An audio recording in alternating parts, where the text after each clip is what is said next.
Alhamdulillah, alhamdulillahilladzi an'amana bi ni'matil imani wal islam wa amarna bil ittihadi wa silatil arham. Asyhadu an la ilaha illallah wahdahu la syarikalah al malikul alam wa asyhadu anna muhammadan abduhu wa rasuluhu khairul anam. Allahumma salli wa sallim wa barik ala sayyidina Muhammadin syafi'ina yawmaz ziham wa ala alihi wa ahli baiti wa ashabihi badamatil layali wal ayyam. Subhanaka la ilma lana illa ma 'allamtana innaka antal alimul hakim. Amma ba'd. Fa ya ayyuhal hadirun rahimakumullah. Usini nafsi wa iyyakum bittaqwallah faqad fazal muttaqun. Kama qala Allah Ta'ala fi kitabihil karim, a'udzu billahi minasy syaithanir rajim. Bismillahirrahmanirrahim. Ya ayyuhalladzina amanu taqullaha haqqa tuqatih wa la tamutunna illa wa antum muslimun. Hadirin yang dimuliakan Allah, puji syukur kehadirat Allah Subhanahu wa taala atas segala nikmat kepada kita semua.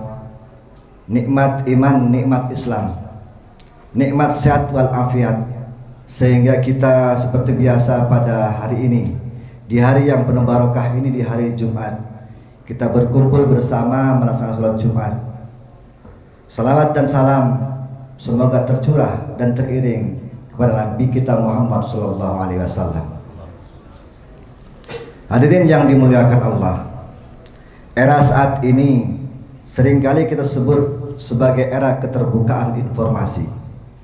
Zaman dunia dilipat, di mana hampir tak ada batas untuk hal apapun yang ingin kita lihat. Sehingga dimanapun, kapanpun, dan siapapun dapat dengan mudah mengakses beragam informasi sesuai dengan apa yang kita butuhkan.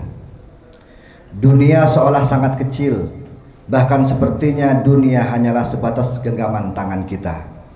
Hanya dengan menggerakkan jari-jari kita saja, kita sudah dapat menyaksikan peristiwa apapun dan dimanapun sesuai dengan apa yang kita inginkan.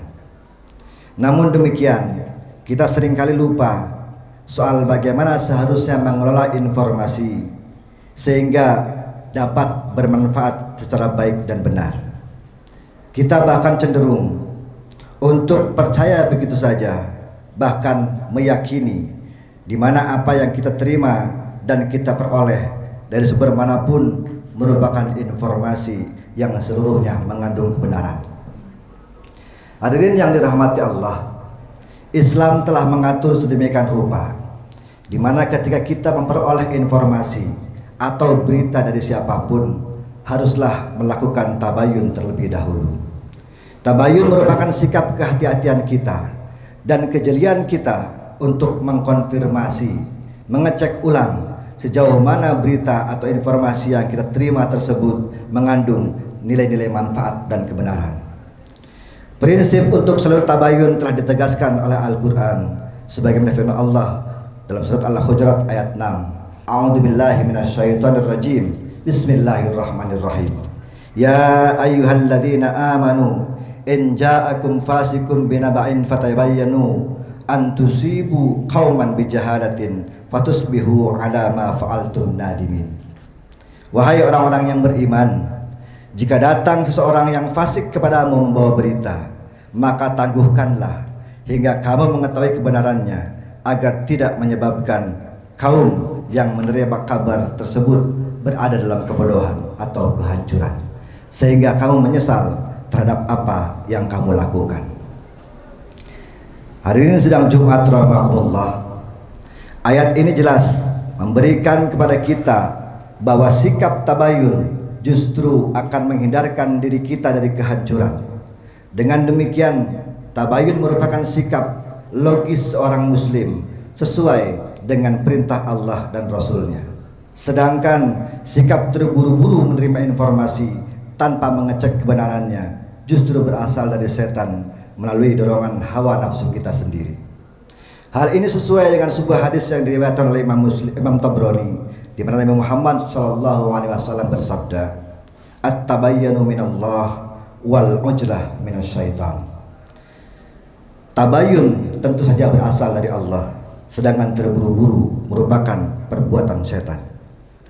Hadirin yang dirahmati Allah, menurut keterangan para ahli tafsir, ayat tabayyun ini turun berkait dengan kisah seseorang yang bernama Walid bin Uqbah yang sengaja diutus Rasulullah SAW untuk mengumpulkan zakat dari suatu kaum. Namun Walid yang pernah memiliki masa lalu buruk dengan kaum tersebut rupanya enggan untuk mengambil zakat dari mereka.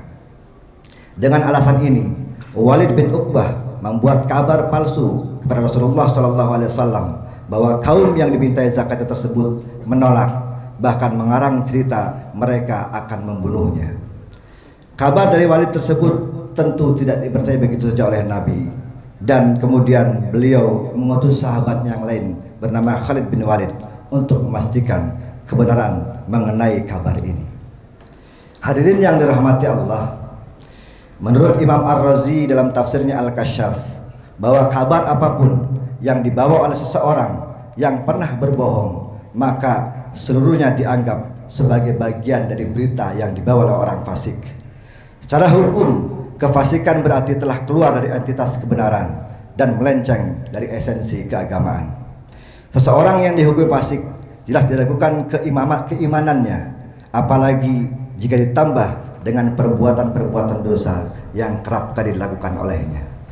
Dengan kondisi kefasikan seperti ini, kita jelas tidak pernah tahu mengenai siapa dan dari mana berita atau informasi tersebut berasal. Ini akan semakin berbahaya karena pada akhirnya hanya akan menciptakan suatu kondisi kebodohan yang tidak hanya beruntuk pada diri sendiri tetapi juga berdampak kepada orang lain.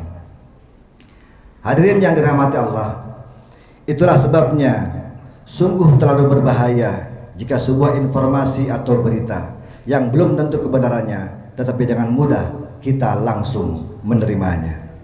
Dampak dari berita bohong akan menciptakan permusuhan, kebencian, bahkan mungkin bisa saling membunuh atau terjadi peperangan, hanya diakibatkan oleh persoalan kabar atau informasi yang belum terbukti kebenarannya.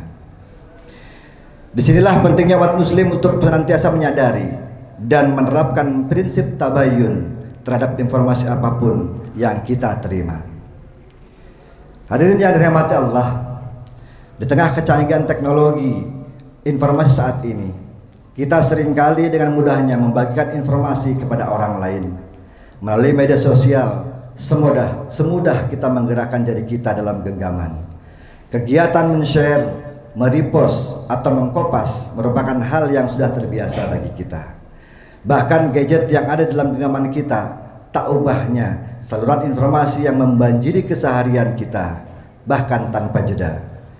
Betapa banyak di antara kita yang langsung menyebarkan informasi tersebut kepada orang lain, padahal kita sendiri belum tahu sejauh mana kebenaran informasi yang kita terima tersebut. Al-Quran secara jelas telah melarang kita untuk mengikuti segala hal yang kita sendiri bahkan belum benar-benar mengetahuinya. Karena apa yang kita lakukan hari ini tentu saja akan dimintai pertanggungjawabannya nanti kelak di hari akhirat. Dalam Al-Quran Allah berfirman, A'udzubillahi minasyaitonirrajim, Bismillahirrahmanirrahim. Wala taqfu ma laysa laka bihi ilmun, inna sam'a wal basara wal fuada kullu ulaika kana anhu mas'ula. Dan janganlah kamu mengikuti apa yang kamu tidak mempunyai pengetahuan tentangnya. Sesungguhnya pendengaran, penglihatan, dan hati semuanya itu akan dimintai pertanggungjawabannya. Hadirin yang dimuliakan Allah, bahkan sejak 15 abad yang lalu Rasulullah SAW mengingatkan bahwa penyebar informasi yang belum jelas kebenarannya adalah masuk dalam kategori kesenangan terhadap qila wa qala, yang justru merupakan perbuatan yang tidak terpuji dan sangat dibenci oleh Allah dan Rasulnya. Rasulullah SAW bersabda, Innallaha yardha lakum salasa wa yakrahu lakum salasa yardalakum an ta'budu wa la tusyriku bi syai'an wa an ta'tasimu bihablillahi jami'an wa an tanasahu mawallahu Allahu amarakum wa yukrahu lakum qila wa qala wa ida'atul mal wa kasratus su'al. Hadis riwayat Muslim. Sesungguhnya Allah menyukai 3 hal dan membenci 3 hal. Adapun 3 hal yang disukai Allah adalah beribadah kepadanya dengan tidak mensekutukannya, selalu berpegang erat kepada persatuan Islam dan tidak terpecah belah, serta saling memberikan nasihat yang baik sebagaimana yang diperintahkan Allah. Tetapi ada 3 hal yang dibenci oleh Allah adalah qila wa qala, atau saling menyebarkan kabar dari pihak lain yang belum tentu kebenarannya, lalu menghamburkan harta dan terlalu banyak bertanya tentang sesuatu. Hadirin salat Jumat yang dirahmati Allah, dari penjelasan hadis Rasulullah tersebut di atas dapat diambil sebuah faidah bahwa keridhaan, kebencian atau larangan yang berasal dari Allah akan berdampak langsung terhadap balasan yang akan kita terima. Jika kita melaksanakan perintahnya, maka kebaikan jelas akan diberikan. Begitupun sebaliknya, jika sesuatu yang dibenci Allah masih tetap kita lakukan, maka jelas akan berbuah dosa dan berdampak buruk terhadap diri kita sendiri dan juga orang lain. Imam Nawawi dalam kitabnya Syarah Muslim ketika mengomentari hadis tersebut, beliau menyatakan bahwa makna qila wa qala itu adalah al-khawdu bi akhbarin nasi wa hikayatin ma la ya'ni, atau ikut campur dalam urusan kabar orang lain dan menceritakannya kembali kepada orang lain meskipun kabar itu belum sepenuhnya diyakini oleh dirinya sendiri. Kita sepertinya sudah terbiasa untuk membaca, menerima, menyebarkan kembali kepada orang lain, bahkan tanpa perlu repot-repot kita memeriksa kebenarannya terlebih dahulu. Kondisi ini jelas mengkhawatirkan, karena bisa jadi ketika sebuah informasi itu salah atau mengandung kebohongan, tetapi kemudian menyebar dan diyakini menjadi sebuah kebenaran, maka tentu saja seluruh orang atau yang menyebarkannya jatuh dalam perbuatan dosa. Tidak hanya itu, informasi yang mengandung kebohongan justru akan semakin memperparah tingkat kenaifan kita, dan ketika sudah terjadi, maka kehancuran pun tak akan dihindarkan. Kitalah yang akan terus menyesali perbuatan tersebut. Marilah kita jaga persatuan dan kesatuan umat ini dengan cara tidak begitu saja mempercayai informasi, terlebih menyebarkannya dengan begitu mudah, sebelum kita bersama-sama melakukan tabayun terlebih dahulu. Dengan bertabayun berarti kita ikut serta mencerdaskan masyarakat dan sekaligus memberantas kebodohan yang justru sering tanpa kita sadari. Menjadi kelompok orang penggemar qila wa qala hanyalah akan menjadi orang yang dibenci Allah dan Rasulnya. Tetapi bersikap tabayun akan memperteguh rasa kesatuan dan persatuan, tidak saja di antara semua muslim, tetapi juga semua umat manusia.